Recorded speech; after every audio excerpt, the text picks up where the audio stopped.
এই যে আমার নামে আজকে একটা মামলা হলো, মানহানির মামলা। ওই ব্যক্তি চাঁদাবাজি করে, সন্ত্রাসী করে। এমন লোকের কোনো মান থাকতে পারে না, যার মান আছে তারই তো মানহানি হয়। মামলা করেছে আরেকজনকে দিয়ে, গোপনে গিয়ে হলো সাক্ষী হিসাবে উপস্থিত হয়েছে। এগুলাকে আমরা বলবো গুপ্ত।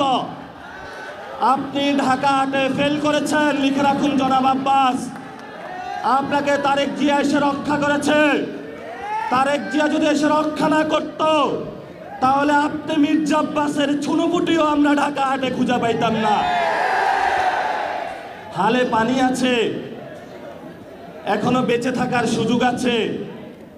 ভদ্র হন, ভদ্র হতে শিখুন। আমরা সভ্য সমাজে বসবাস করি, অসভ্য আচরণ করবেন না। অসভ্য আচরণ যদি করেন, কিভাবে আপনাকে সভ্য করতে হয়, আপনাদেরকে সভ্য করতে হয়, এটা আমাদের ভালো করে জানা আছে।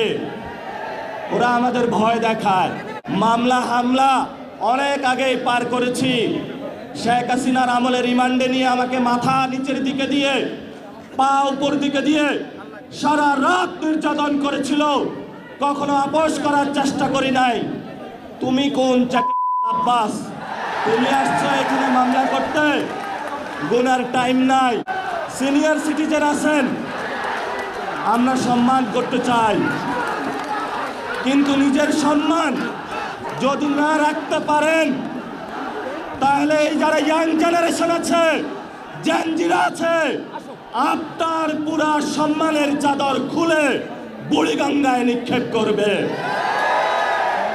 আমরা ধৈর্য ধারণ করতেছি, আমরা শান্তিতে বিশ্বাস করি।